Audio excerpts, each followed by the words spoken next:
Rainwaters here. Today we're sitting down with Mike McCague. He's one of the owners of Twisted Horn Mead. They also make cider. He's the cider guy. Hi, Mike. How are you doing today? I'm doing good, thank you.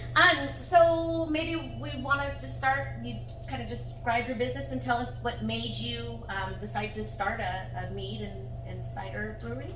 Sure. Yeah, so what we have, Twisted Horn is a mead producer. We also make cider. We opened up almost 4 years ago. Actually, our anniversary is in March, so we're coming up on our 4th anniversary here pretty quickly. And the idea to do this was I've been brewing beer for almost 15 years and saw how the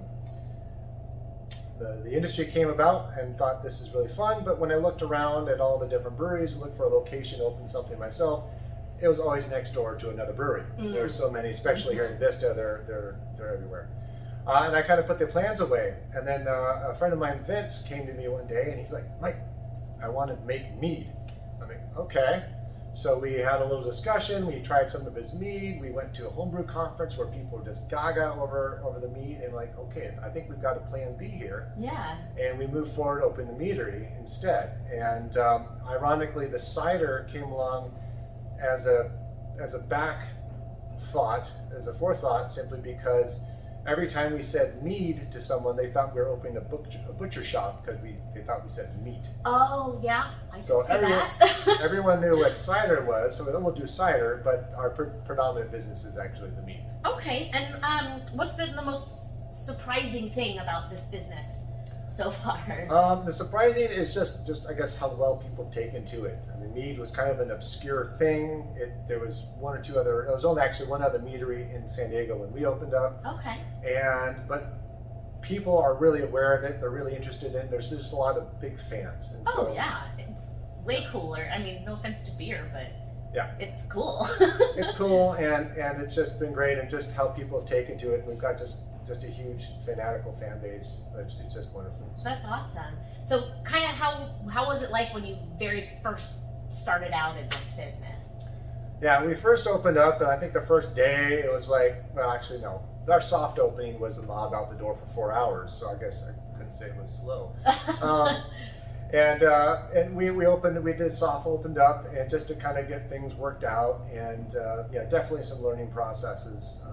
We were washing glassware by hand. We had someone back there all day washing glass because it was just busy. Yeah. And then after that, we kind of rolled it going. Then we had our grand opening, which was 7 hours of people out the door into the parking lot, which is also great. Amazing. Yeah. And we still hadn't got the dishwasher yet. So like my biggest favorite thing in here is our dishwasher at this point. So does all the heavy lifting. it's great. Press the button.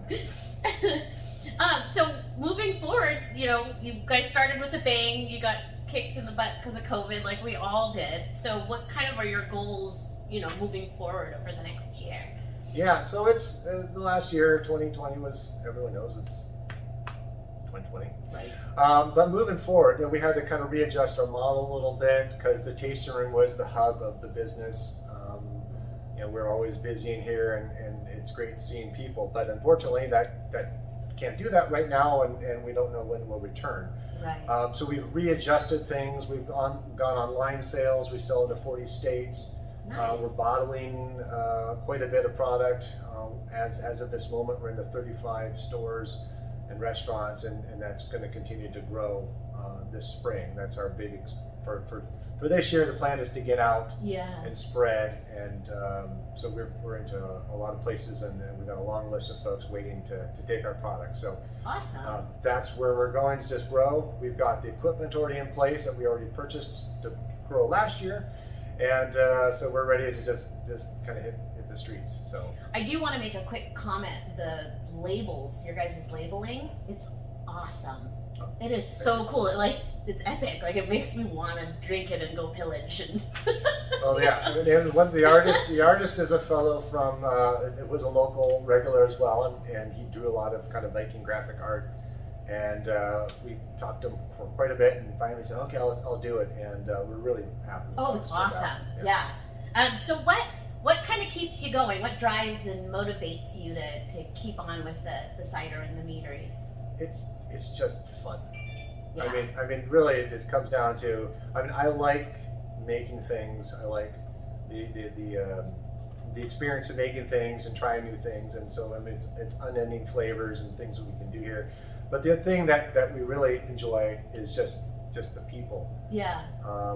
You know, the clientele, the folks that come in here. This is not a bar. It doesn't have that stiff kind of cold feel to it. It doesn't at all. I mean, there's so much wood here, and the environment. It's just a really relaxed, fun place. And you know, we've got folks come in, older folks come in on the weekends. They get their charcuterie boards out. They do a little thing, and we got families with kids that are out playing in the front, or you know, my favorite thing I always like to mention is I've had a day where you had a guy in a suit at the bar, and then a guy sat down next to him in a suit of chainmail.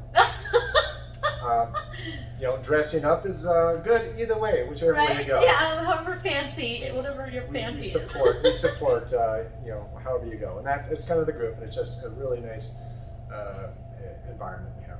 So, shifting focus to clientele, what would they say is their favorite thing about here?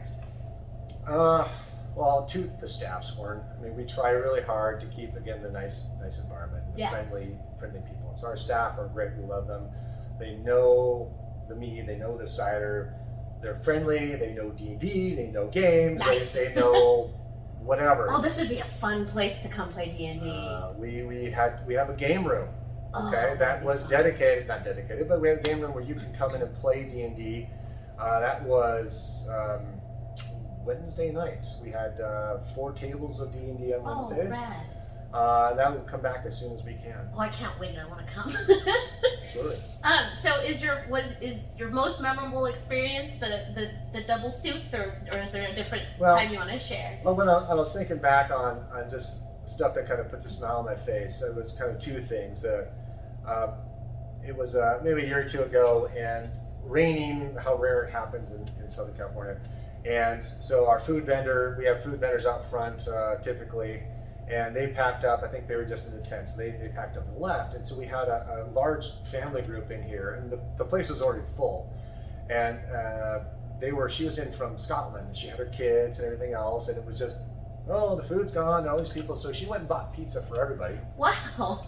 And everyone was huddled in the back. I think I had the mulled cider going. We do hot mulled cider in the winter. Yum. And the kids literally put the blankets out underneath the fireplace, and they were like sleeping under the fire. And the family was reminiscing because they hadn't seen each other in a couple of years. That's so cool. And it was just really nice. That's what you'd think would happen in a mead hall, like back then, like that's cool. That's really neat. Yeah.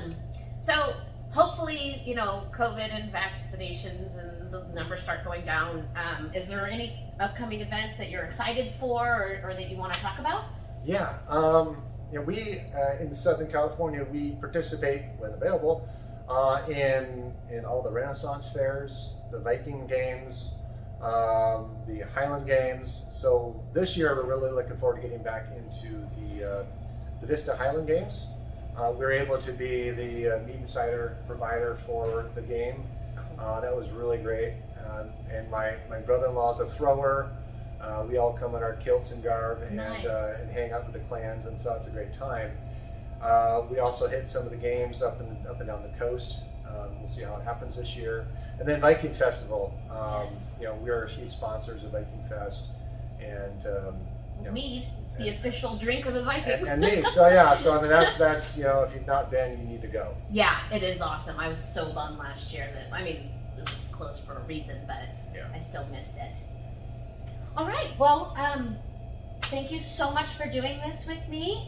This is Mike. Again, check out the Twisted Horn if you haven't. Do it, and you can order online and get it shipped to you, or come in and pick it up. I'm Kris Rainwaters, Realtor with Berkshire, Hathaway, HomeServices, California Properties. Thank you for joining us, and stay tuned for more videos. We'll see you later. Bye.